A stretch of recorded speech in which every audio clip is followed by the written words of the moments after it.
فأعوذ بالله من الشيطان الرجيم بسم الله الرحمن الرحيم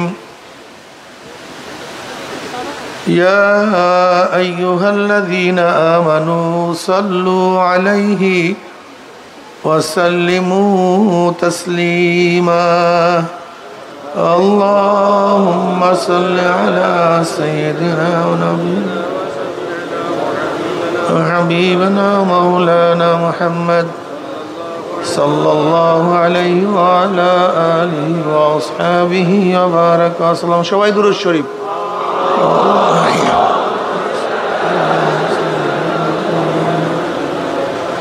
وحبيبنا مولانا صلى الله عليه وسلم اللهم صل على سيدنا وحبيبنا مولانا محمد صلى الله عليه وعلى آله وأصحابه وبارك وسلم أعوذ بالله من الشيطان الرجيم بسم الله الرحمن الرحيم وما أرسلناك إلا رحمة للعالمين صدق الله مولانا العظيم وصدق رسول النبي الكريم আল্লাহ পাকের বান্দা জনাব মুহাম্মদ রাসূলুল্লাহ সাল্লাল্লাহু আলাইহি ওয়াসাল্লামের উম্মতগণ, আল্লাহ পাক রব্বুল আলামিন আপনাকে আমাকে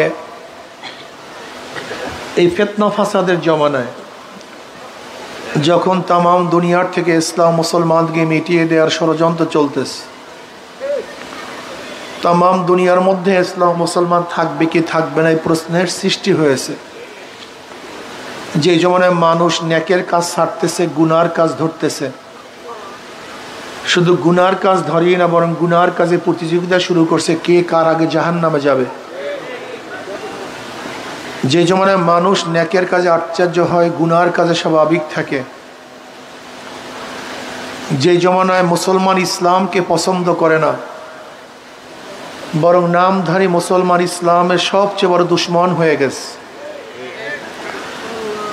যে জমানায় একদল মানুষ শিরক বিদআতকে ইবাদত মনে করে, যেমন কবর পূজা, ব্যক্তি পূজা, এগুলি শিরক বিদআত, কিন্তু দাবি করে আমি আবেদ, আমি মারিফাতের লোক, আমি তাসাউফ পন্থী, আমি ইলমে বাতিন পন্থী। সে করতেছে শিরক বিদআত কিন্তু নিজেকে আবেদ দাবি করে। এরকম আছে কি নাই ভাই? একদল লোক শিরক বিদআতকে ইবাদত মনে করে, আর একদল লোক যা শিরক বিদআত না তাকে শিরক বিদআত মনে করে। যেমন লামুজহাবি তথাকথিত আহলে হাদিসরা ইমাম মানা, মাযহাব মানাকে শিরক বলে, বিদআত বলে। কি বলে কি বলে না? অথচ এগুলি খুবই জরুরি। একদম সাধারণ মানুষ নয়, যে গভীর ইলমের অধিকারী না, কি ইলমের গভীর, মুস্তাহিদ পর্যায়ের না, মুস্তানবিদ পর্যায়ের না, এরকম একজন ব্যক্তি ইমাম মানা ব্যতীত, মাযহাব মানা ব্যতীত জান্নাতে যাওয়ার কোনো রাস্তাই নেই, কোনো পন্থাই নেই। যেটা জরুরি, খুবই জরুরি, অথচ এইটাকে শিরক বিদআত মনে করে। একদল লোক শিরক বিদআতকে ইবাদত মনে করে, আর একদল লোক যা শিরক বিদআত না তাকে শিরক বিদআত মনে করে। কতিপয় মানুষ তো এরকম আছে, আংশিক দিন পালন করেও পরিপূর্ণ দিন পালন করার ঢেকুর তুলে পালন করে, আংশিক দাবি করে আমার চেয়ে বড় দিনদার আর দুনিয়াতে নেই। সেই মুহূর্তে আল্লাহ পাক রব্বুল আলামিন আপনাকে আমাকে কোরআন ও হাদিসের মাজলিস, আলেম ওলামা, মুমিন মুত্তাকিন, জাকিরিন শাকিরিনদের গুরুত্বপূর্ণ এক দামি মাজলিসে আসার, বসার, বলার, শোনার তৌফিক আল্লাহ পাক দান করছেন। শুকরিয়া তান সবাই বলে আলহামদুলিল্লাহ। এই মাজলিস অনেক গুরুত্বপূর্ণ, অনেক দামি। আমি সব সময় জিকিরের মাজলিসকে ধোলাই কারখানা বলি। ধোলাই কারখানায় ময়লা জামা কাপড় দেয়া হয়, কারখানাওয়ালা মেহনত করে তাকে পরিষ্কার হিসেবে আপনার কাছে সাপ্লাই দেয়। ময়লা কাপড় কারখানায় দিলে পরিষ্কার হয়ে ফেরত আসে। দুনিয়ার ধোলাই কারখানায় ময়লা কাপড় সাফ করা হয়, আর আখিরাতের ধোলাই কারখানায় গুনাহ সাফ করা হয়, গুনাহ পরিষ্কার করা হয়। এখানে ঢুকছিলাম গুনাহ নিয়া, আল্লাহ পাক কবুল করলে মাজলিস থেকে বের হয়ে যাবে, গুনাহ সব সাফ হয়ে যাবে। বলবেন না সুবহানাল্লাহ? একটু বলেন না সবাই। এই আপনার সুবহানাল্লাহ বলার সাথে সাথে 1000 নেকি আমলনামায় লেখা হয়ে গেছে, 1000 গুনাহ ঝরে গেছে। আপনার সুবহানাল্লাহর আওয়াজ যত দূরে গেছে, কাঁচা পাকা যত গাছপালা আছে, কিয়ামতের ময়দানে জাকিরের পক্ষে সাক্ষী দিয়ে দিবে। এই বাঁশ বলবে আল্লাহ তোমার বান্দা জিকির করছে, আমি নিজে সাক্ষী। এই গাছ বলবে মাওলা তোমার বান্দা জিকির করছে, আমি নিজে সাক্ষী। মুজাহিদের পক্ষে তলোয়ার সাক্ষী দিবে, মুজাহিদের পক্ষে ঢাল সাক্ষী দিবে, তীর সাক্ষী দিবে। এই জমিন সিজদাগিরের পক্ষে সাক্ষী দেবে আল্লাহ তোমার এই বান্দা আমার বুকের মধ্যে কপাল ঠেকায় তোমাকে সিজদা করছে। কাজে এর জন্য আওয়াজে জিকির করলে অনেকগুলি ফায়দা। যে ব্যক্তি গাফেল, জিকির স্মরণ ছিল না, আপনার জিকিরের আওয়াজে তার মধ্যে জিকিরের স্মরণ আসবে। আর আপনার কারণে যত ব্যক্তি জিকির করবে, ওই ব্যক্তি জিকির করার কারণে যত সওয়াব হবে, যার কারণে জিকির করছে ওই ব্যক্তির আমল নামা ওই পরিমাণে নেক লেখা হবে। কথাটা বুঝাতে পারি নাই। এই মাজলিস ধোলাই কারখানা, শুধু ধোলাই কারখানাই নয়, অন্য রওয়ায়াতের মধ্যে আছে মা মিন কওমিন ইজতামাউ ইয়াজকুরুল্লাহ তাআলা লা ইউরিদুনা বিযালিকা ইল্লা ওয়াজহাহু ইল্লা নাদাহুম মুনাদি মিনাস সামাই আন কুমু মাগফুরাল লাকুম কদ বুদ্দিলাস সাইয়্যাতুহুম হাসানাত। যখন জাকিরিন জিকিরের মাজলিস ছাড়তে থাকে, একদল আহ্বানকারী ফেরেশতারা আসমান থেকে ডাক দিয়ে বলে জাকিরিন সুসংবাদ শোনো, আল্লাহ পাক তোমাদের গুনাহ খাতা সব মাফ করে দিস। মাফ করছে তাই নয়, তোমাদের সমস্ত গুনাহকে আল্লাহ পাক নেকের দ্বারা পরিবর্তন করে দিস। আসলে ভাই দ্বীনের সব বিষয় এই স্বল্প টাইমে বোঝানো সম্ভব না। দ্বীনের কোনো একটা সাইট নিয়ে আলোচনা করলে বহু সময়ের প্রয়োজন, এত সময় পাবো কোথায়? এত ইলমও আমার নাই আর সময়ও নেই। সেহেতু সংক্ষিপ্ত কিছু দ্বীনের প্রতি উৎসাহিত করার জন্য আলোচনা হবে। পরিপূর্ণ দ্বীন বোঝানো সম্ভব না, একটু যেন দ্বীনের প্রতি আগ্রহী হই, উৎসাহিত হই, দ্বীনের কাজ করার জন্য জজবা পয়দা হয়, এরকম কিছু আলোচনা করা হবে। বাকি আল্লাহ পাকের ইচ্ছা। আমরা যেটা বলতেছিলাম, দ্বীনের সব দিক বোঝানো সম্ভব না। একটু দ্বীন সম্পর্কে আলোচনা করব।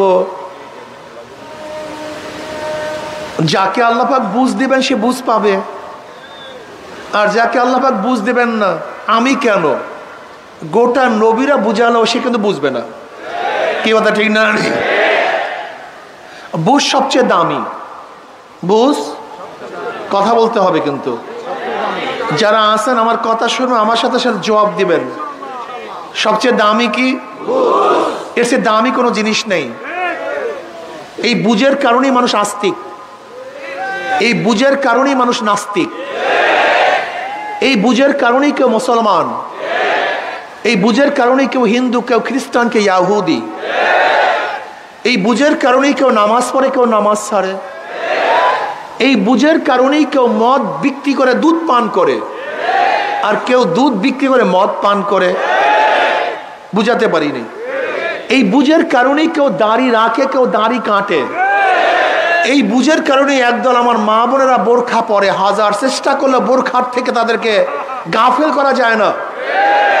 আবার একদল মানুষ, একদল মা বোনেরা হাজার বুঝালেও তারা বোরখা পরে না। সব কিছুর পিছনে কি? এই বুঝের কারণেই কেউ আওয়ামী লীগ, এই বুঝের কারণেই কেউ বিএনপি, এই বুঝের কারণেই কেউ জাতীয় পার্টি, এই বুঝের কারণেই কেউ কমিউনিস্ট, এই বুঝের কারণে কেউ চরমনাইকে মহাব্বত করে, কেউ চরমনাইকে ঘৃণা করে। সব কিছুর পিছনে কি ভাই? এটা সবচেয়ে দামি। ওয়ান মুআবিয়া রাদিয়াল্লাহু তাআলা قال قال رسول الله صلى الله عليه وسلم, পড়েন না সাল্লাল্লাহু আলাইহি ওয়াসাল্লাম। নবী আলাইহিস সালাতু ওয়াস সালামকে আল্লাহ পাক এত বেশি মহব্বত করেন, আপনি আল্লাহর হাবিবের উপরে দুরূদ পড়বেন একবার, আমার মাওলায় খুশি হয়ে আপনাকে রহমত নাযিল করবে 10 বার। قال قال رسول الله صلى الله, মাশাআল্লাহ, ভালো লাগতেছে না গন্ধ? আর আপনারা যদি না পড়েন ভালো লাগবে না। দেখেন মুহাদ্দিসিনে কেরাম সবচেয়ে দামি, এদের ফজিলাত অনেক বেশি। ফজিলাত বেশি হওয়ার পিছনে অনেকগুলি কারণ আছে। এর মধ্যে একটা কারণ হলো তারা দুরূদ বেশি পড়ে। কি বেশি পড়ে? পৃষ্ঠায় পৃষ্ঠায়, লাইনে লাইনে ক্বালা ক্বালা রাসূলুল্লাহি সাল্লাল্লাহু, পড়েন না ক্বালা ক্বালা রাসূলুল্লাহি সাল্লাল্লাহু, ক্বালা ক্বালা রাসূলুল্লাহি সাল্লাল্লাহু, অনেক বেশি দুরূদ পড়ে। এর জন্য তারা দামি হয়ে গেছে। আমরাও যদি বেশি বেশি দুরূদ পড়তে পারি, আমরাও কি হয়ে যাব? আমাদের শায়খ মুর্শিদ নব্বরাল্লাহু মারকাদাম বলতেন, বাবা, একজন ব্যক্তির কমপক্ষে 200 বার দুরূদ হওয়া চাই। কতবার? 200 বার। বলতে অনুযায়ী এত দুরূদ পড়বো কিভাবে? আসলে আমরা আশিকে নবী না, আমরা অনেকেই নবীকে মহাব্বত করি না, ফাজলামি করি। আমরা মনে করি আজান দেওয়ার আগে দুরূদ পড়লে, আজানের পরে দুরূদ পড়লে বাস আশিকে নবী হয়ে যায়। কেউ মনে করি দুরূদ দাঁড়ায় পড়লে আশিকে নবী হয়ে যায়।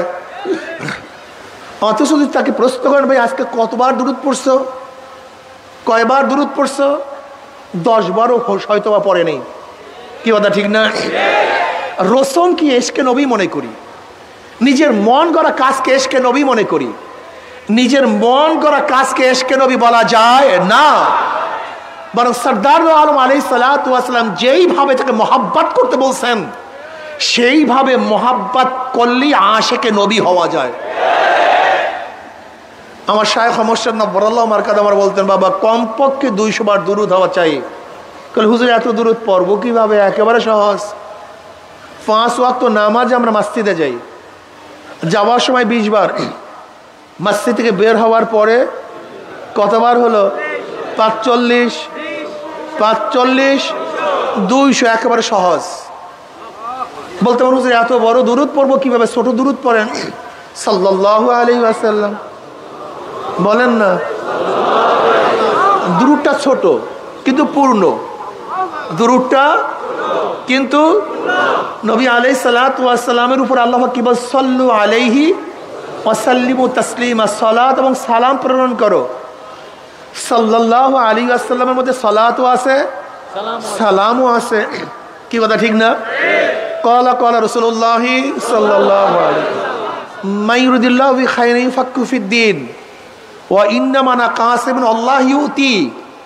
মুসলিমের মধ্যে রওয়ায়াত আসছে, নবী আলাইহিস সালাতু ওয়াস সালাম ফরমান, আল্লাহ পাক যাকে পছন্দ করেন, যার খায়রিয়াত কামনা করেন, আল্লাহ পাক রব্বুল আলামিন তাকে দ্বীনের বুঝ দান করেন। কিসের বুঝ দান করেন? ওয়া ইন্নামা আনা কাসিমুন, সরদার দো আলম আলাইহিস সালাতু ওয়াস ফরমান, আমি হলাম বন্টনকারী। আল্লাহু ইউতি, আল্লাহ আমাকে দেয় যে ইলম, যে মারিফাত, যে প্রজ্ঞা আল্লাহ আমাকে দেয়, আমি শুধু বন্টন করি। কিন্তু কে হেদায়েত পাবে, কে বুঝবে, কে বুঝবে না, এ দায়িত্ব আমার না, এ দায়িত্ব কার? সবচেয়ে দামি বুঝ, যাদের বুঝে আসছে স্রষ্টা বলতে কেউ নাই, সব নাস্তিক হয়ে গেছে। এরকম একদল লোক আছে কি নেই? তারা বলে প্রাকৃতিক ভাবে সব কিছু সৃষ্টি, এর পিছনে স্রষ্টা বলতে কেউ নেই। এটা জাহেল। হযরত কবি ইকবাল সাহেব রহমতুল্লাহ আলাইহি, তিনি তো ডক্টর ছিলেন, অনেক বড় শিক্ষিত ছিলেন। তার কাছে এক আলেম অভিযোগ করছে যে হযরত স্রষ্টা আছে কি নাই। কনফিউশনের মধ্যে পড়ছে, স্রষ্টা আছে কি? তিনি তাকে পাল্টা প্রশ্ন করছে, তুমি স্রষ্টা না সৃষ্টি? তুমি স্রষ্টা না সৃষ্টি? এই প্রশ্ন করার সাথে সাথে সে বলছে, আমি জবাব পেয়ে গেছি। আসলে আপনারা জবাব পান নাই, যে যেই মানের তার জবাবও সেই মানের হয়। আমরা যেই মানের আমাদের জবাবও সেই মানের। মনে করতে হবে গোটা দুনিয়াতে অজুদি জিল্লি। গোটা দুনিয়া কি ভাই? অজুদি জিল্লি। বলেন অজুদি জিল্লি বলা হয় ছায়া অস্তিত্ব। কি অস্তিত্ব? ছায়া অস্তিত্ব। ছায়ারও কি একটা অস্তিত্ব আছে কি নাই? ঘরের ছায়া, গাছের ছায়া, মানুষের ছায়া, ছায়ার একটা অস্তিত্ব আছে কি নাই? ছায়ার অস্তিত্ব আছে, কিন্তু ছায়া আর একজনের অস্তিত্ব ব্যতীত নিজের অস্তিত্ব লাভ করতে পারে না। ছায়ার যদি অস্তিত্ব আছে, চেয়ারের ছায়া, এই বাঁশের ছায়া, অস্তিত্ব ঠিকই বাঁশের ছায়ার আছে, কিন্তু বাঁশ ব্যতীত বাঁশের ছায়া অস্তিত্ব লাভ করতে পারে না। চেয়ার ব্যতীত চেয়ারের অস্তিত্ব চেয়ার ব্যতীত চেয়ারের ছায়ার অস্তিত্ব লাভ করতে পারে না। গাছ ব্যতীত গাছের ছায়া অস্তিত্ব লাভ করতে পারে না। মানুষ ব্যতীত মানুষের ছায়া অস্তিত্ব লাভ করতে পারে না। যদিও ছায়ার অস্তিত্ব আছে, কিন্তু সে আর একটা অস্তিত্বের উপরে নির্ভরশীল। কি কথা ঠিক না? তাই গোটা দুনিয়াটা যদি ছায়া অস্তিত্ব হয়, আমরা কি জানলাম? ছায়ার একটা অস্তিত্ব আছে, কিন্তু আর এক অস্তিত্বের উপরে সে নির্ভরশীল। তাই গোটা দুনিয়াও যদি একটা অস্তিত্ব হয়, সেই ছায়া অস্তিত্ব, তাহলে নিশ্চয়ই তার পিছনে আর একটা অস্তিত্ব আছে নাকি ভাই? সেই অস্তিত্বের নাম কি? জোরে বলেন। আমি আগে প্রশ্ন করছিলাম, সূর্য স্রষ্টা না সৃষ্টি? চন্দ্র স্রষ্টা না সৃষ্টি? বাতাস স্রষ্টা না সৃষ্টি? আমি স্রষ্টা না সৃষ্টি? তা যেখানে সৃষ্টি আছে তার পিছনে স্রষ্টা আছে। আপনাকে মনে রাখতে হবে, খুতবা খতিব ব্যতীত হয় না। খুতবা অর্থ কি? বক্তব্য। খুতবা অর্থ কি? বয়ান, বক্তব্য। একজন ব্যক্তি বক্তব্য দেওয়া ব্যতীত কোনোদিন খুতবার অস্তিত্ব হয় না। কিতাবাত, এটা লেখনী। একজন কাতেব পিছনে না থাকলে, একজন লেখক পিছনে না থাকলে লেখার অস্তিত্ব লাভ করতে পারে না। কথাটা বুঝাতে পারি না? বয়ান, একজন বয়ানকারী না থাকলে বয়ানের অস্তিত্ব হয় না। বক্তৃতার পিছনে কি লাগবে? একজন বক্তা লাগবে। লিখনির পিছনে কি লাগবে? একজন লেখক লাগবে। এছাড়া লেখার অস্তিত্ব আসে? তা আমি বললাম, সূর্য কি? চন্দ্র কি? মাটি কি? বাতাস কি? যেখানে সৃষ্টি আছে পিছনে একজন স্রষ্টা আছে। সৃষ্টির অস্তিত্ব লাভ হয় না স্রষ্টা ব্যতীত। আপনার জিজ্ঞাসা করেন, দুনিয়া যদি সৃষ্টি হয় তা তার পিছনে কি আছে? তা তুমি কিভাবে স্রষ্টাকে অস্বীকার করো? তুমি এটা বিয়াকুব নাকি?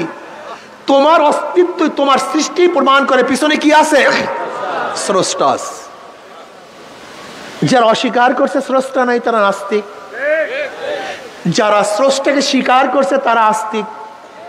এদিক থেকে গোটা ধার্মিকরা আস্তিক। গোটা ধার্মিকরা কি? হিন্দুরা স্রষ্টা মানে, মানে কি মানে না? খ্রিস্টানরা, ইহুদিরা সবাই স্রষ্টা মানে। মুসলমানরা স্রষ্টা মানে, কিন্তু মানার দিক এক না, মানার দিকটা ভিন্নতা আছে। যেমন হিন্দুরা স্রষ্টা মানে, খ্রিস্টানরাও স্রষ্টা মানে, ইহুদিরাও স্রষ্টা মানে। খ্রিস্টানরা কয়জন স্রষ্টা মানে? 3 জন। জোরে বলেন কয়জন? আল্লাহ একজন, তার স্ত্রী মারিয়াম তিনিও খোদা, আর তার ছেলে ঈসাতেও কি? কারণটা কি? জাত জাতি হয়, জাত জাতি হয়। কলা গাছের গোড়ার থেকে কি হয়? বাঁশের গোড়ার থেকে, বাঁশের গোড়ার থেকে অন্য কিছু হয় না, সেটাও বাঁশ। কলা গাছের থেকে যা কিছু হয় সেটা কলা গাছ। মানুষের থেকে যা হয় নাকি অন্য কিছু? জাত থেকে যা বের হয় একই জাত হয়। যেহেতু ঈসা আল্লাহর থেকে বের হয়েছে, তাহলে কি হবে? কথা বলে না কেন? সেও আল্লাহ হবে। ওদের যুক্তি। এই যে ঈসা করে খোদা বানায় ফেলেছে। জোরে বলেন নাউযুবিল্লাহি মিন যালিক।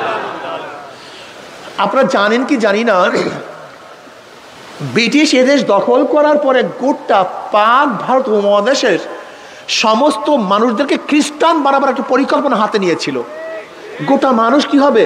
খ্রিস্টান হবে। এ প্ল্যান। যেরকম বিগত সরকারগুলি আমাদের গোটা বাংলাদেশের মানুষদেরকে নাস্তিক বানাবার প্ল্যান করেছে। কিভাবে নাস্তিক বানানো যায় সেটা পরে বলতেছি। ঠিক ব্রিটিশও চিন্তা করছিল গোটা পাক উপমহাদেশের সমস্ত মানুষকে কিভাবে, সবাই অন্যদিকে খেয়াল, কি বানানো যায়। এই প্ল্যানটা কি করছে, গোটা পাক উপমহাদেশের বড় বড় জামে মসজিদগুলিতে খ্রিস্টান পাদ্রীরা শুক্রবার দিন বয়ান করত। এটা বাধ্যতামূলক, বয়ান করতে দিতে হবে, সরকারের ল আইন। এর জন্য জুমার মসজিদে খ্রিস্টান পাদ্রীরা বয়ান করত। তাই দিল্লির মসজিদে একদিন খ্রিস্টান পাদ্রী কাছে বয়ান করার জন্য। এবার খ্রিস্টান পাদ্রী মুসল্লিদের কাছে প্রশ্ন করছে, আপনার বাবার নাম কি? বলে আমার বাবার নাম আব্দুল্লাহ। আপনার বাবার নাম? আব্দুর রহমান।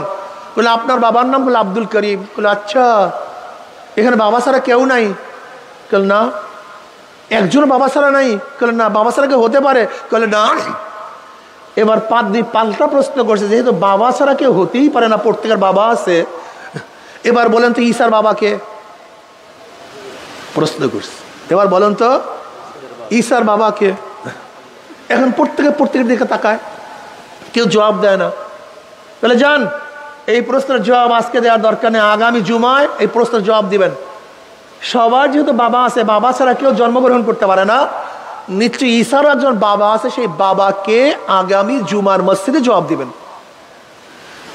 একজন মুসল্লি দাঁড়ায় বলতেছে, আগামী জুমার দরকার নেই, পাদ্রী সাহেব বলেন, আমরা ফেল করছি, আপনি বলেন ঈসার বাবাকে। আমরা ফেল করছি, আপনি বলুন। এবার পাদ্রী সাহেব বলছে, দেখেন বাবা ছাড়া কেউ হতে পারে না, এটা নিশ্চিত, তা নিশ্চয়ই ঈসার একজন বাবা আছে, সেই বাবা আল্লাহ। এবার মুসল্লি পাল্টা প্রশ্ন করছে, বুঝলাম তো আল্লাহ ঈসার বাবা, তা ঈসার বাবার সন্তান কয়জন? ঈসার বাবার সন্তান একজন। আমার সন্তান 10 জন, আর ঈসার বাবার মাত্র একজন সন্তান। ঈসার বাবা এত দুর্বল, এত অপারক, মাত্র একটা সন্তান জন্ম দিছে, আমি 10টা সন্তান জন্ম দিছি। যদি ঈসার বাবা এত দুর্বল হয়, সে আমাদের খোদা হতে পারে না,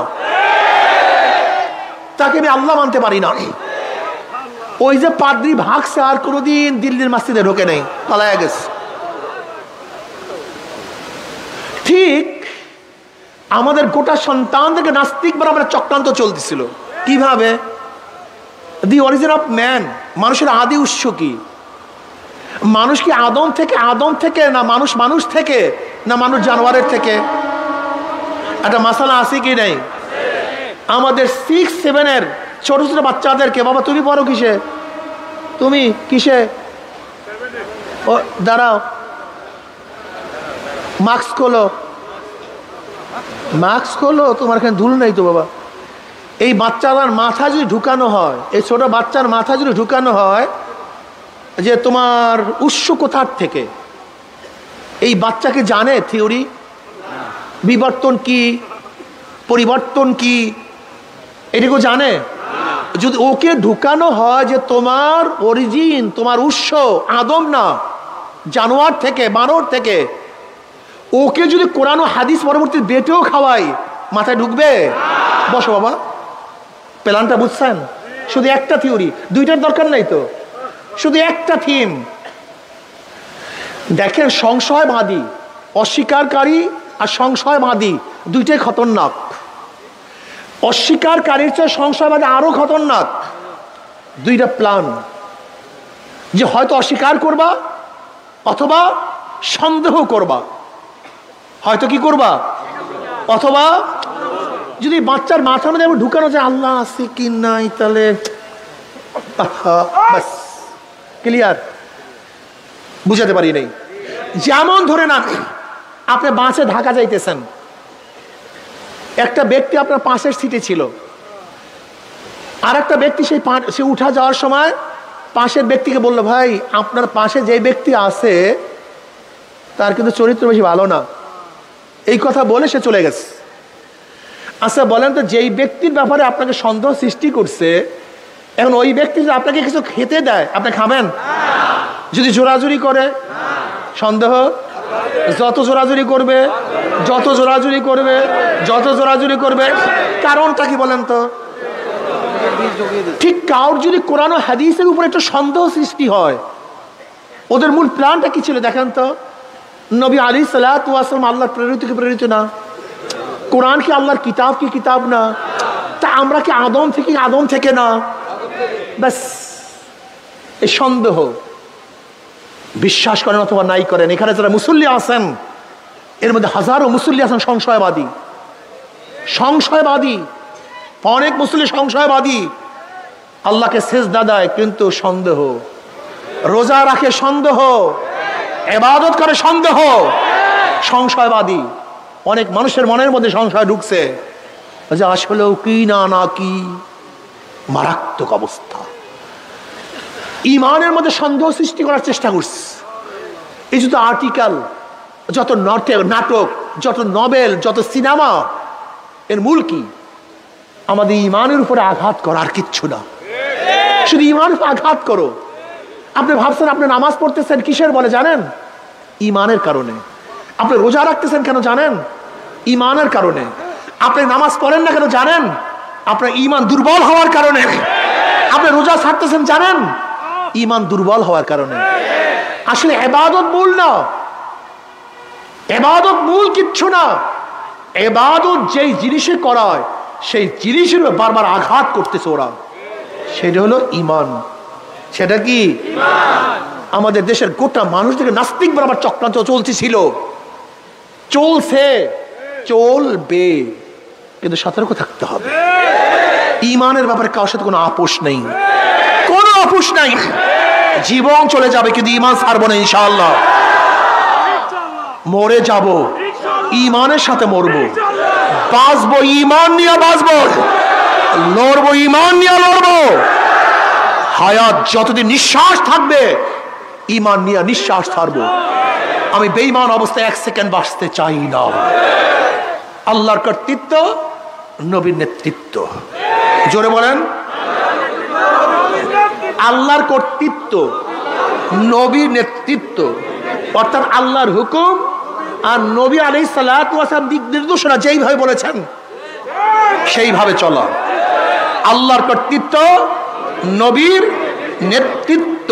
অন্য কোন আইন মানি না, সেকুলার মানি না, ডেমোক্রেসি মানি না, সোশ্যালিজম মানি না, ক্যাপিটালিজম মানি না, কমিউনিজম মানি না। ইনিল হুকম ইল্লা লিল্লাহ। আসমান আমার মাওলার, জমিন আমার মাওলার, বাতাস আমার মাওলার, পানি আমার মাওলার। তোকে বানিয়েছে আল্লাহ, আমাকে বানিয়েছে আল্লাহ, আমার বাবার স্রষ্টা আল্লাহ, আমার দাদার স্রষ্টা আল্লাহ। সব কিছুর মালিক যখন আল্লাহ, আইনও চলবে আল্লাহর। সৃষ্টি যার, আইন তার। কি আমার কথা বললাম না মোমেনের কথা বললাম? আস্তে করে, এটা আমার কথা না মোমেনের কথা। কিন্তু অনেকের কাছে এটা ভালো লাগে না, সমস্যাই, পছন্দ হয় না। তোমার ইমানের মধ্যে ত্রুটি। আমি আল্লাহর কর্তৃত্ব,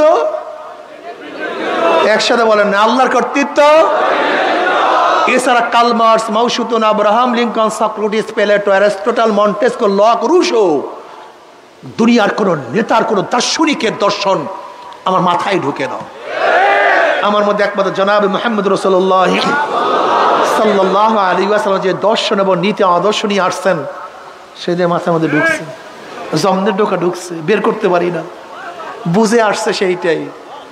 এর জন্য আমি বলি, আমার নেতা তোমার নেতা বিশ্ব নবী মুস্তাফা। আমার নেতা তোমার নেতা, আসতে কয়, আমার নেতা তোমার নেতা, আরো জোরে, আমার নেতা তোমার নেতা।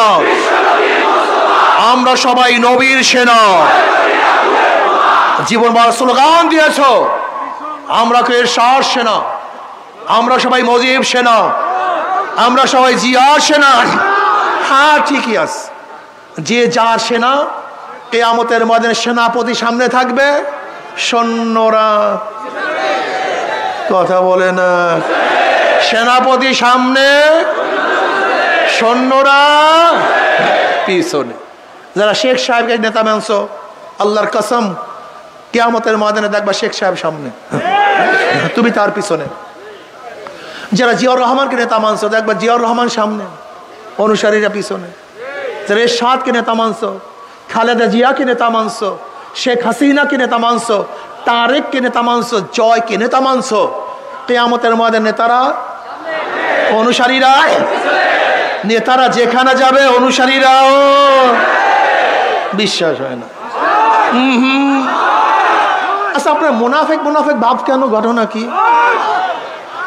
দুনিয়াতে শেখ সাহেবকে সামনে দিতে চান, দুনিয়াতে জিয়াউর রহমানকে সামনে দিতে চান, দুনিয়াতে এরশাদ সাহেবকে সামনে রাখতে চান, খালেদা জিয়াকে, শেখ হাসিনাকে সামনে রাখতে চান, তারেক জয়ের নামের উপরে সিন্নি বিতরণ করতে চান, তাদের নামের শ্রদ্ধার সাথে মিষ্টি বিতরণ করতে চান, তা কিয়ামতের মাঝে তারা আপনাদের সামনে থাকবে, এটা চান না কেন? বিশ্বাস করেন, আজকে কসম করে জিজ্ঞাসা করবেন, আপনারা আজকে ইস্তাবতা নাফসাক ইস্তাবতা কালবাক, ওদের কাছে কসম করে জিজ্ঞাসা করবেন, ভাই কিয়ামতের ময়দানে তোর এই নেতারা সামনে থাকবে, তুই চাস না? না ভাই, এটা চাই না রে। আজীব মানুষ, এটা কেমন কথা হলো? তুমি মুনাফেক কায়দা কেন? ঘটনা কি? দুনিয়াতেও যাকে সামনে রাখবা, আজকে থেকে নিয়াত করো কিয়ামতের ময়দানে সে তোমার সামনে থাকবে। আমরা তো সেই নিয়াত করছি। আমরা কি সেই নিয়াত করেছি? এর জন্যই তো নবী আলাইহিস সালাতু ওয়াস সালামের বাহিরে কাউকে নেতা মানি না, মানতে পারি না। হক্কানি ওলামায়ে কেরামের বাহিরে কাউকে নেতা মানি না, মানব না, মানতে পারি। এর জন্য জনাবে মুহাম্মদ রাসূলুল্লাহ সাল্লাল্লাহু আলাইহি ওয়াসাল্লাম নেতা মানছি, মানবো ইনশাআল্লাহ। কোন বিশ্বাসের কারণে? আল্লাহ পাক কালামে পাকের মধ্যে ফরমান, ইয়ামা নাদু কুল্লা উনাসিন বিইমামিহিম। দেখেন কোরআনের মধ্যে আয়াত, ইয়াউমাল কিয়ামা নাদু কুল্লা উনাস, নাসের বহু বছর উনাস, ডাকা হবে কিয়ামতের ময়দানে প্রত্যেকটা মানুষকে বেআই মা ইমামিহিম, তার নেতার সাথে। স্পষ্ট কোরআন আয়াত, ব্যাখ্যা বিশ্লেষণের কোনো প্রয়োজন নাই। অন্য রওয়ায়াতের মধ্যে নবী আলাইহিস সালাতু ওয়াস সালাম ফরমান, আল মারউ মা মান আহাব্বা ওয়া লাহু মা কাতাসাবা। দুনিয়াতে যে যাকে নেতা মানবে কিয়ামতের ময়দানে সে তার সাথে থাকবে। সোজা হিসাব, মান তাশাব্বাহা বিকওমিন ফাহুয়া মিনহুম। যার সাথে যার মোহাব্বত, তার সাথে তার কি। ভাই আশ্চর্য হয়ে গেছেন নাকি? সমস্যা কি? সমস্যা কি? শুধু কি তাই? আর সুন্দর মজার কথা আছে। দেখেন কিয়ামত পর্যন্ত যত অন্যায় হত্যা হবে, কি হবে? একটা ভাগ কাবিল পাবে। কাবিলকে আদম আলাইহিস সালাতু ওয়াস সালামের সন্তান নাকি ভাই? কিয়ামত পর্যন্ত ওই আদম আলাইহিস সালাতু ওয়াস সালামের জমানার থেকে কিয়ামত পর্যন্ত যত অন্যায় হত্যা হবে, এর একটা ভাগ কি পাবে? কারণটা কি? এই প্রথম অন্যায় হত্যার সূচনা করছে কে? এই বুখারীর মধ্যে রওয়ায়াত আছে, যেমন তেমন কথা না। যেহেতু অন্যায় হত্যার সূচনা করছে কাবিল, এই জন্য কিয়ামত পর্যন্ত যত অন্যায় হত্যা হবে তার একটা ভাগ কাবিল পাবে। তার মানে এই হাদিস থেকে কি বুঝলাম? কিয়ামতের ময়দানে হাজারো মুসল্লি যাদের কপালের মধ্যে নামাজের দাগ, দেখবে লক্ষ লক্ষ ব্যারেল মদের গুনাহ, লক্ষ লক্ষ জিনার গুনাহ, লক্ষ লক্ষ সুদের গুনাহ, ঘুষের গুনাহ। আল্লাহ, আমি তো কোনোদিন মদ দেখি নাই, কোনো মেয়ের দিকে তাকাই নাই, এত মদের গুনাহ আসলো কোথার থেকে? আল্লাহ বলবেন, দেখ তুই তো মদ পান করস নাই, কিন্তু যাদেরকে ভোট দিয়ে সংসদে পাঠাইয়া মদের আইন পাশ করার ব্যবস্থা করছো, ওরে কপাল পোড়া, তোর ধাক্কা বেঁচে তো মদের আইন পাশ হইতো। এর জন্য আমি ফেরেশতাদের মাথায় দেবো, তুই তো ধাক্কা দিয়া পাঠাইয়া দিস, আর করবো কি? এসব গুনাহ তোর আমল নামা। বুঝাতে পারি নেই। আপনাদের এই চিটাগাংয়ের কিছু যুবকরা কর্ণফুলী নদীর কাছে বসবাস করে। এক খেয়ালাকে বলতেছে, ভাই আমি একটু ওপারে যাব চুরি করার জন্য, আমরা যুবক মানুষ একটু চুরি করবো। খেয়ালা বলছে, আমি চরমরায়ের মুরিদ মিয়া, তবলিগ করি, দেখুন আমি পাগড়ি পরি, মাথায় টুপি, আমি চুরির ভাগের মধ্যে নেই, কিন্তু তোমরা যেহেতু একটু চুরি করার জন্য নিয়াত করছো আর আমার খেয়া ব্যতীত পারবা না, আসো একটা ধাক্কা দিয়ে দেই। খেয়ালা ধাক্কা দিয়ে একটু পার করে দিছে। ওকে তো চুরির ভাগের মধ্যে নেই, কোনো গুনাহ টুনা আছে খেয়ালার? কেন ভাই সে চুরির ভাগের মধ্যে নেই? সমস্যাটা কি বলেন তো? কি করছে? ওই একটা ধাক্কা দিছে নাকি? ওই ধাক্কা দেওয়ার কারণে যত চুরি করছে ও সমপরিমাণ। তুই ধাক্কা দিলি কেন? আপনার ভোটের ধাক্কা যদি সংসদে পাঠাইতে না পারতেন, যখন স্পিকার সাহেব বিল উত্থাপন করছে, মদের পক্ষে কে, মদের পক্ষে কে, মদের পক্ষে কে হাত তুলছেন, হাজ ইচ্ছে, হাজ ইচ্ছে, হাজ ইচ্ছে। এই মদের পক্ষে আপনার ভোট ব্যতীত হাত তুলতে, এখন এই গুনাহটা কে নেবে একটু বলেন তো? হ্যাঁ, আপনার বাবাই নেবে, আর ফেরেশতারা নেবে, জিনেরা নেবে সব। বিয়াকুব বুঝেই না ইসলাম কি জিনিস, ইসলাম কি জিনিস বিয়াকুব বুঝেই না। সমস্যাই ধরে নেন, আজকে আমি বিল উত্থাপন করলাম যে আল্লাহ নাই, আল্লাহ নাই, আল্লাহ নাই, এর সাথে কে কে একমত আছেন? যদি হাত তোলেন অবস্থাটা কি? কথা বলে না, কোনো ঘটনা কি? আমি বিল উত্থাপন করলাম আল্লাহ নাই, আল্লাহ নাই, আল্লাহ নাই, এর উপরে কে কে একমত আছে? হাত তুলেন, অবস্থাটা কি? আমি হাত তোলাটা কি মনে করছেন? এটা কি আর কি মনে করছেন নাকি? হাত তোলাটাকে এটা ফাইজলামি মনে করছেন নাকি? হ্যাঁ, যাদের ভোটের মাধ্যমে জেনার আইন পাশ হয়েছে, আপনি জানেন বাংলাদেশে জেনা বৈধ। একটা যুবক যুবতী সম্মতি হয়ে যদি অপকর্মের মধ্যে লিপ্ত হয় আর হাইকোর্টে কেস দায়ের করেন, হাইকোর্ট সুপ্রিম কোর্টের চিফ জাস্টিসের বাবার কোনো ক্ষমতা নাই তার বিচার করা। এই জেনার বিচার বাংলাদেশে হবে না, যেহেতু জায়েজ, বৈধ। আর এই বৈধ করছে কাদের ভোটে? আসতে কয় ঘটে নাকি? কয় রাকাত নামাজ পড়বেন, কত সেজদা দেবেন আল্লাহকে?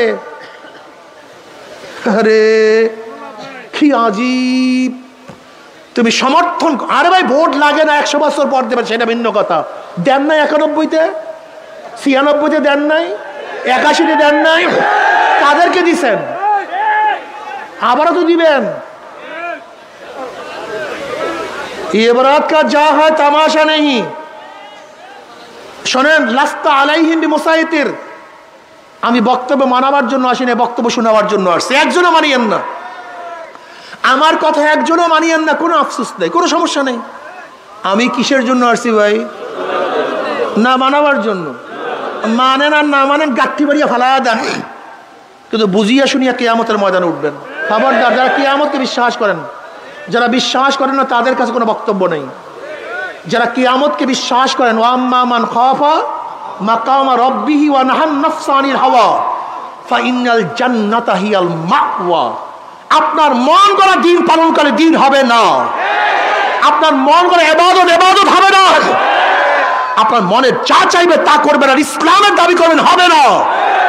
আজকে হাজার ইসলামের দলের নামে সুন্নাতকে অবহেলা করে, আল্লাহ সুন্নাতকে অবহেলা করতেছে, রাসূলের সুন্নাতকে জলাঞ্জলি দিচ্ছে।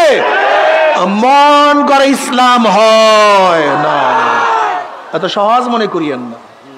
আলাইকুম বিসুন্নতি ওয়া সুন্নাতিল খুলাফায়ে রাশিদিন আল মাহদিয়িন তামাসসাকু বিহা ওয়া আদ্দু আলাইহা বিন নওয়াজিস। তোমাদের উপরে আমার সুন্নাত, আমার খোলাফায়ে রাশিদিনের সুন্নাত, তামাসসাকু বিহা, চঙ্গল মারিয়া ধরো। চঙ্গল কাকে বলা হয়? যেরকম বাঁশ পাখি কোনো শিকারীকে যখন ধরে নখগুলি সোজা ঢুকিয়ে দেয় তার গোশের মধ্যে, এরপর বাঁকা করে। এখন অবস্থাটা কি?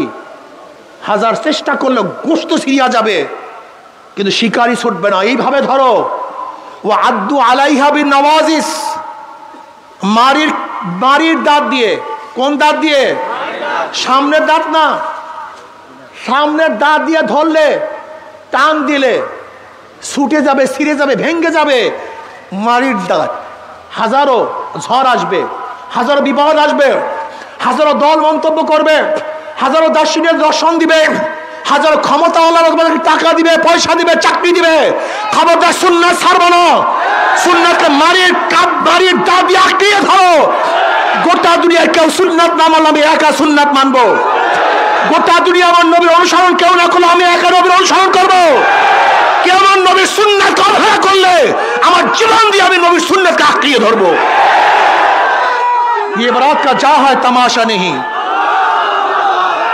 খবরদার, মনে রাখবা ক্ষমতা আসল না, আসল হলো ইবাদত, আল্লাহর রেজামন্দি। যদি ক্ষমতায় মাকসাদ হয় তাই ফেরাউনও তো ক্ষমতায় ছিল, লাভটা কি হয়েছে? যদি ক্ষমতায় আসল হয়, নমরুদও ক্ষমতায় ছিল, ফায়দাটা কি হয়েছে? যদি ক্ষমতায় আসল হয় আবু জাহেলও তো ক্ষমতায় ছিল, লাভটা কি? একজন মুসলমানের মূল উদ্দেশ্য কিন্তু ক্ষমতা নয়, একজন মুসলমানের মূল উদ্দেশ্য ইবাদত। জোরে বলেন কি? আল্লাহর রেজা, আল্লাহর সন্তুষ্টি। মনে রাখতে হবে ইসলামী আন্দোলন চরমনের সাথে যারা সম্পৃক্ত, খবরদের ইমানকে মজবুত করেন। ক্ষমতা মূল না, মূল হলো আল্লাহ পাকের রজামন্দি, আল্লাহ পাকের সন্তুষ্টি। নবী নূহ আলাইহিস সালাতু ওয়াস সালাম 950 বছর পর্যন্ত দাওয়াত দিয়ে কোন রওয়ায়াতের মধ্যে আসছে মাত্র 40 জন, কোন রওয়ায়াতের মধ্যে আসছে মাত্র 70 জন, কোন রওয়ায়াতের মধ্যে আসছে মাত্র 80 জন লোক হেদায়েত করতে পারছে। মাত্র কত বছরে? নবুয়তের কোনো কমতি হয়েছে? নোকসান হয়েছে? ফজিলাত কমছে? না, ফজিলাত কমে নেই। কামিয়াবি আধিক্যর মধ্যে নয়, কামিয়াবি ক্ষমতার মধ্যে নয়, কামিয়াবি কার মধ্যে? আল্লাহর রেজার মধ্যে, আল্লাহ সন্তুষ্টির মধ্যে। মুমিনের হার বলতে কিচ্ছু নেই, মুমিনের হার বলতে কিচ্ছু নেই। আমরা মরলে শহীদ, বাঁচলে মরলে বাঁচলে আমাদের কোনো ঠগার কোনো সাবজেক্টই নেই, হারার কোনো সাবজেক্টই নেই। আমরা এখানে আসছি যতক্ষণ থাকবো সোয়াব আর সোয়াব, ন্যাক আর ন্যাক। কাজের মধ্যে হারার সাবজেক্ট কোথায়? দুনিয়ার ক্ষমতা কি আমাদের মূল লক্ষ্য উদ্দেশ্য? আমাদের মূল লক্ষ্য উদ্দেশ্য কি? জোরে বলেন মাশাআল্লাহ।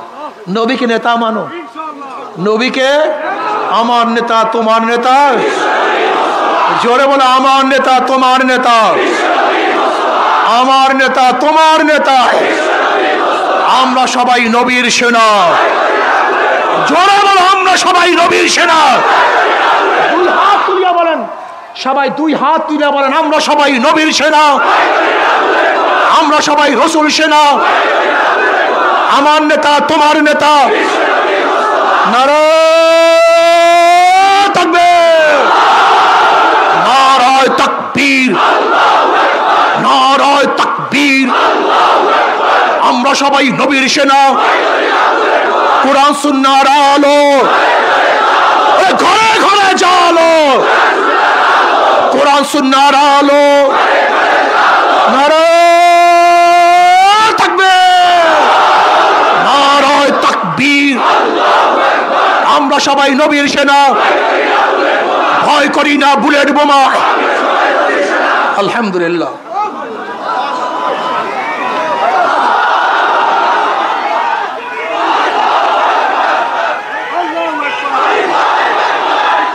বসেন সবাই। দেখেন আমরা দুনিয়াতে কিছু না পাইলেও সবসময় আখিরাতের চিন্তা করি। ওমর রাদিয়াল্লাহু তাআলা আনহু, বুখারীর মধ্যে রওয়ায়াত আছে, বসে বসে খেজুর খায়। নবী আলাইহিস সালাতু মাশা ওই জান্নাতের দিকে যার প্রশস্ততা আসমান এবং জমিনের ফাঁকা পরিমাণ। ওমর রাদিয়াল্লাহু বললেন বাহ বাহ। নবী বলেন বাহ বাহ বললা কেন? কোন ওই জান্নাতের মালিক হতে চাই, ওই জান্নাতের মালিক হতে চাই। নবী আলাইহিস সালাতু ওয়াস সালাম বলেন হ্যাঁ। ওমর রাদিয়াল্লাহু খাজুরকে ফেলে দিলেন, বলে খাজুর খাওয়া পর্যন্ত সময় আমি দিতে পারবো না। ঝাঁপায়া পড়ছেন যুদ্ধের ময়দানে, শহীদ হয়ে গেছেন। দুনিয়াতে টাকা পাইছিলেন, পদ পাইছিলেন, তা ঝাঁপায়া পড়ছেন কিসের আশায়? কথা বলে না কেন? বাস আমরা চাই জান্নাত। এক সাহেব বলছে ইয়া নবী আল্লাহ, আমি ঈমান আনলে কি হবে? বলে জান্নাত পাবা। বলে আমাকে তওবা করেন, বয়াত করেন। মুসলমানের খেলা কি? জোরে বলেন জান্নাত। আমরা জান্নাত চাই, আল্লাহর রেজা চাই, আল্লাহর সন্তুষ্টি চাই, নবীর সাথে কিয়ামতের ময়দানে জান্নাতে যেতে চাই।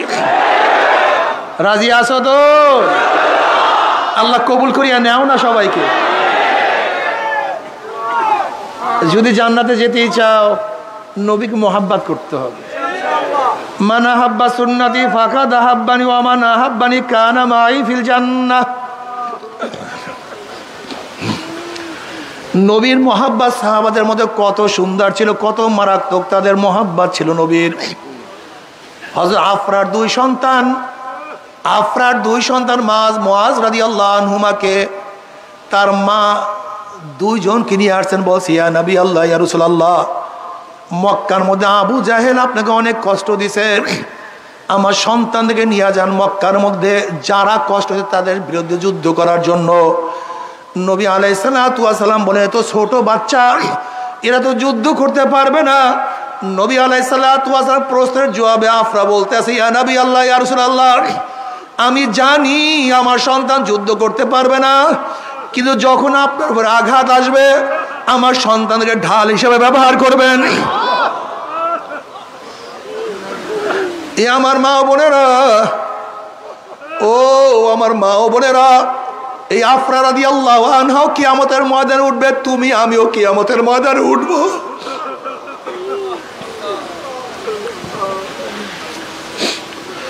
নবী আলাইহিস সালাম বললেন, তোমাদের মধ্যে যে বড় আমি তাকে নিব, যে ছোট আমি তাকে নেব না। এবার ছোট ভাই বড় ভাইকে বলছে, ভাইয়া আমরা যখন পাশে দাঁড়াবো তুমি একটু নিচু হইয়া দাঁড়াবো, আমি একটু পায়ের উপরে ভর দিয়া দাঁড়াবো, যেন আমাদের দুজনকে সমান দেখা যায়। নবী আলাইহিস সালাম তার অবস্থা দেখেন, মিঠুর মিঠুর হাসতে আছেন। যখনই দাঁড়াইছে দেখো দুজন সমান, এখন কাকে বাদ দিবে কাকে নিবে? এবার নবী আলাইহিস সালাম পরীক্ষা করেন, তোমাদের মধ্যে যার শক্তি বেশি আমি তাকে নেব, যার শক্তি কম আমি তাকে নেব না। এবার ছোট ভাই বলছে, ভাইয়া যদি তুমি আমাকে হারাইয়া দাও আমি যুদ্ধের নেয়ামত থেকে মাহরুম হয়ে যাব, বরং একবার তুমি আমাকে হারাবা আর একবার আমি তোমাকে হারাবো, যখন সমান হয়ে যাব নবী আলাইহিস সালাম আমাদের কাউকে রাখিয়া যাইতে পারবে না। এবার একবার ছোট ভাইকে হারাইছে, আর একবার ছোট বড় ভাই ছোট ভাই বড় ভাইকে হারাইয়া দিছে। এবার দুজন যুদ্ধের ময়দানে রওনা করছে। আব্দুর রহমান আউফ রাদিয়াল্লাহু ফরমান, আমি দেখি আমার দুই পাশে দুইটা ছোট বাচ্চা, আমি ভাবতেছিলাম দুইটা ছোট বাচ্চা না হইয়া যদি বড় যোদ্ধা হইতো আমার জন্য কতই উপকার হইতো, কতই না ফায়দা হইতো। আমি এই চিন্তা করতেছিলাম, হঠাৎ পাশের থেকে ওই ছোট দুইটা বাচ্চা আমাকে বলে, চাচা চাচা আবু জেহেল কোথায়? বলে, আবু জেহেল দিয়া তোমরা কি করবা? তখন বাচ্চা দুইটা বলতে আছে, আবু জেহেল আমার নবী আলাইহিস সালামকে মক্কায় বহুত কষ্ট দিছে, আমার নবী সেজদার মধ্যে পড়ছে, তার মাথার উপরে উঠে পচা নারী বুড়ি চাপাইয়া দিছে, আমার নবীকে শিয়াবে আবু তলেবের মধ্যে 3 বছর অবরুদ্ধ অবস্থায় রাখছে, আমার নবীকে দেশ ছাড়িয়া হিজরত করতে বাধ্য করছে, আমার নবীকে এত কষ্ট দিয়ে সেই প্রতিশোধ নেওয়ার জন্য আমরা মক্কায় ময়দানে চলে আসছি। আব্দুর রহমান আউফ রাদিয়াল্লাহু ফরমান, এই কথাবার্তা বলতে আসি, এর মধ্যে দেখলাম আবু জাহেল নেতৃত্ব দিতে আছে। আমি ওই বাচ্চাদেরকে বললাম, ওই যে দেখো উঁচা ঘোড়ার উপরে পাগড়ি পরা আবু জাহেল নেতৃত্ব দিয়ে আছে, ওইটাই হলো আবু জাহাল। হযরত আব্দুর রহমান আউফ রাদিয়াল্লাহু ফরমান, আমি এই বলার সাথে সাথে দেখলাম আমার দুই দিক থেকে দুইটা বাচ্চা বাজ পাখির মতো আবু জাহেল উপর আক্রমণ করছে। একজন ভাই পায়ের উপর আক্রমণ করছে, কেউ ঘোড়ার উপর আক্রমণ করছে, আবু জাহেল তাদের উপর আক্রমণ করছে। আমি দেখতে আসি এক ভাইয়ের হাতের থেকে হাতটা ছুটিয়া চামড়ার সাথে ঝলতে আছে, সে যুদ্ধ করতে পারতেছিল না। হঠাৎ আমি দেখলাম যার হাত চামড়ার সাথে লাগা, সে হাতটাকে পায়ের নিচে নিয়ে একটা ঝটকা টান মারিয়া তার হাতটাকে সিরিয়া ফালাইয়া দিছে। বাবা রে, এরাও কিয়ামতের ময়দানে উঠবে, তুমি আমিও কিয়ামতের ময়দানে উঠবো। কি নিয়া কিয়ামতের ময়দানে উঠবো? খবরদার হিসাব নিকাশ না মিলাইয়া কেউ মাওলার কবরে যাইও না। আমার যুবক বাবার, আমার মুরব্বী বাবার, আমার পর্দার মা বোনেরা, কি নিয়ে রওনা করছো? কোথায় রওনা করছো? কি নিয়ে রওনা করছো? হাসিবু ক্বাবলা আন তুহাসাবু, তোমার কাছে হিসাব নেওয়ার আগে তুমি তোমাকে হিসাব নাও। তোমার নামাজের অবস্থা কি? তোমার রোজার অবস্থা কি? তোমার পর্দার অবস্থা কি? আল্লাহ তুমি মাফ করিয়া দাও। আল্লাহ খবরদার, খবরদার, তওবা না করিয়া মাওলার কবরে যাইও না। যদি তওবা না করিয়া মাওলার কবরে যাও, ওই কবর তার কবর থাকবে না।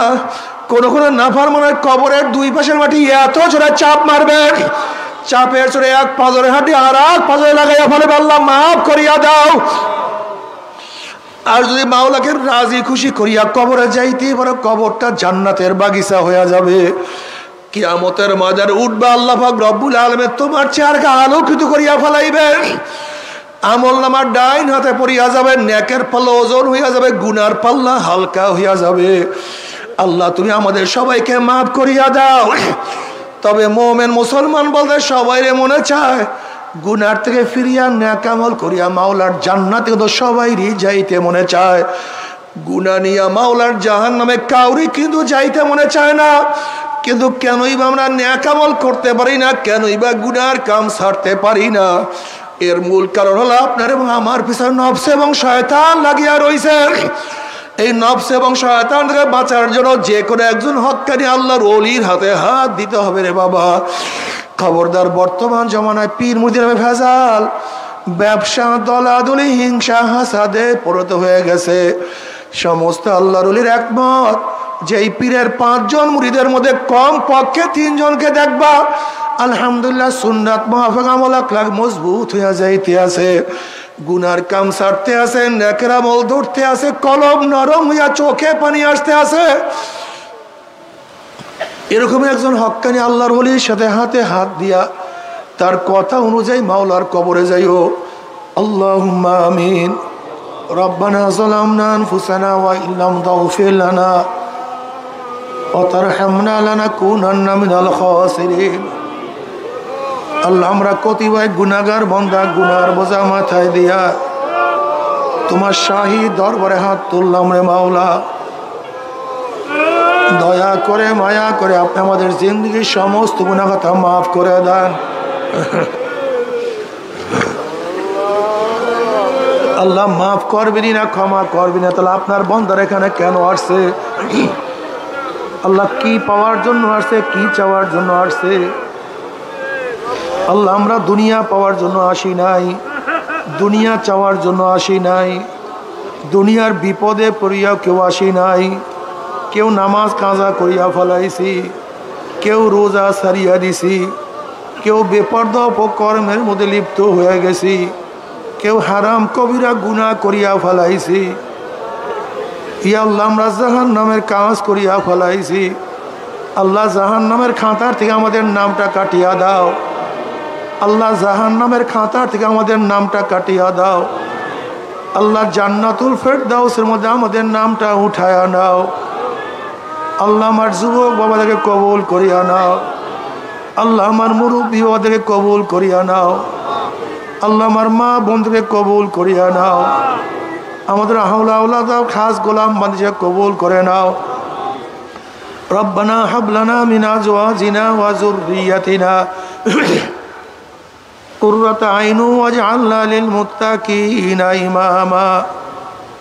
রব্বির হামহুমা কামা রব্বায়ানি সগীরা। ওয়া সাল্লাল্লাহু তাআলা আলা খায়রি খালকি মুহাম্মাদ ওয়া আলিহি ওয়া আসহাবিহি ওয়া আজওয়াজিহি ওয়া আতবাইহি আজমাইন আরহামনা মাআহুম বিরহমাতিকা ইয়া আরহামার রাহিমিন। আলহামদুলিল্লাহ। আর একজন মহিলা আলহামদুলিল্লাহ ইসলাম ধর্ম গ্রহণ করতেছে, মহিলা প্যান্ডেলে আছে আলহামদুলিল্লাহ। ওনার নাম ছিল আমি বৃষ্টি শ্রীদাস, এখন বর্তমানে নাম হলো ফাতেমা বেগম। সবাই আলহামদুলিল্লাহ। আপনি মহিলা প্যান্ডেল থেকে আমার সাথে পড়েন, সবাই পড়েন কলেমা তৈয়ব লা ইলাহা ইল্লাল্লাহু মুহাম্মাদুর রাসূলুল্লাহ, কলেমা শাহাদাত আশহাদু আল্লা ইলাহা ইল্লাল্লাহু ওয়াহদাহু লা শারীকা লাহু ওয়া আশহাদু আন্না মুহাম্মাদান আবদুহু ওয়া রাসূলুহু। আর শোনেন, এই তরিকার